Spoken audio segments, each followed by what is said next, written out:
and they say, we think that this person is over 16, right? But then they put something on their social media saying, I'm 12. Happy birthday, I'm 12.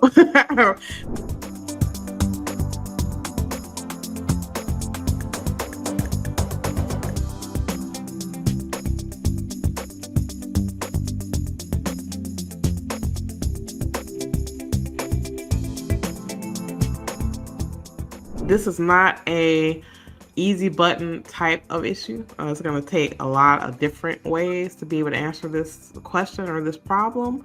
And part of that, I agree with what Marissa is saying, but then also one thing that I think that this particular bill is going to raise is the prospect of what I call actual knowledge. Okay, so actual knowledge, if you think about like these social media companies, they know a lot about people, right? So they know that you had a ham sandwich on Tuesday. So a lot of the data that they collect about people, that they've used maybe to monetize or sell stuff, they may have to use that same data or use their considerable resources and technology to try to glean whether someone is a certain age or not, right? So if someone says, okay, maybe they pass the age verification and they say, we think that this person is over 16, right?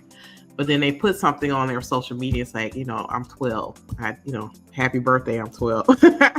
I'm in elementary school, right? So then a company can't say, well, we didn't know that the person, they did this age assurance, right? And we thought they were over 16, but based on the information that we have now, we think that they're younger than that. So I think, especially in the U.S., there was a case with, I think it was Weight Watchers, where they got in trouble for something like that, where someone, like they had the methods that they were using for their age verification didn't line up with the content that the people were actually putting into the system. So I think it's not going to be a one and done type of thing where someone passes through the gate and then they do everything else, whatever.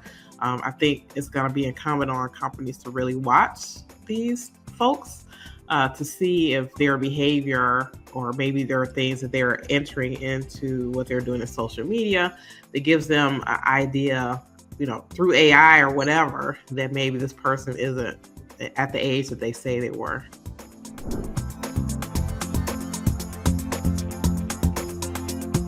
Yes, I think the first step here is, public awareness. I mean, sure, age verification debate has been there for years, but it's just been there. I mean, laws like these, the one, that was passed in Australia, helps people to talk more about it.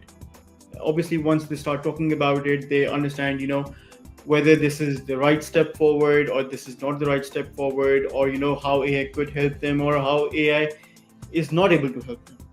So, I mean, the first step, the public awareness, that's pretty important to have a head start. Once, people are aware, they start talking about it, then, the rest becomes smoother, if not easier, to, follow through. Definitely. I think the problem in privacy and cyber, especially privacy.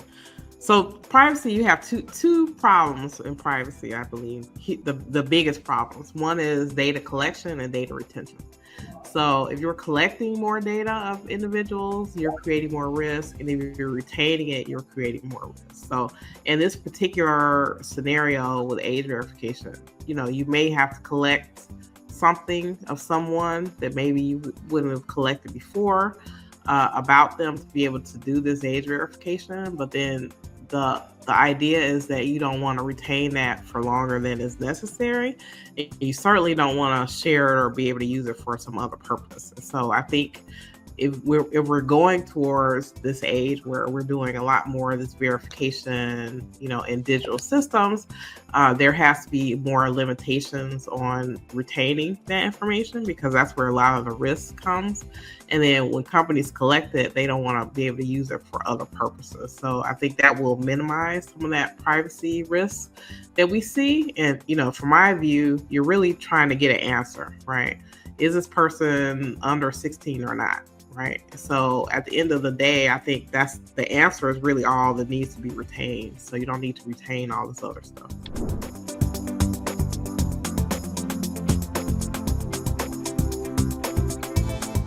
And this is a huge problem for brands as they navigate this, and it's a huge problem for people, right? Because, people are, let's say you're on more than one social media site, right? And every site wants you to do this verification differently.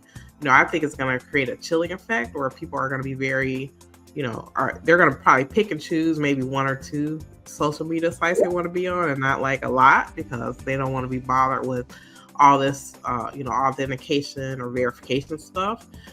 Reasonable.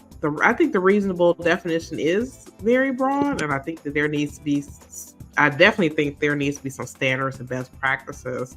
We're seeing a situation where, let's say, not just social media, but the FIDO Foundation had, I think the most recent statistic, they said that the average person has like almost 90 username or password or accounts, right? Not to say you have 90 username or password social media, but people have just multiple accounts, right? So what, even if you have to do this type of verification, like for example, in the US, we have some states that are saying, almost like to this analogy that I gave around, someone going into a bar and showing their ID. And they're like, okay, well, everybody has to show their ID, right? So even if you're not, you're obviously over the age of 16, if you have to do this verification or authentication as well, you're going to be like really pissed off, right? You're like, well, why do I have to do this? It's like, first of all, I have a job, I have a car. Let's say if you own a house, you probably are over 16. I hope, right? Or, so there are certain other things that companies need to be able to use to create less friction and stop asking people for so much information. So I think it can't, I think when we're talking about whether someone is over 16 or not, we're talking about a gate. So I think that we need to get beyond a gate at this point. So maybe a gate needs to be there, but there needs to be a lot more knowledge kind of before or after that transaction that like feeds into that. And so I don't know. I think I agree with the poster that reasonable is too broad. And so I think companies thought in the past that reasonable was that checkbox, right? Where you just said, okay, are you over 16? Yes or no? Bam. And that was it, right? So I think what these regulations are saying, well, that's actually not reasonable, but we have to figure out what that is. And I think that we definitely need to have standards, best practices, so that, companies have some guidance and that it's done in a way that doesn't scare people away from wanting to interact on these platforms.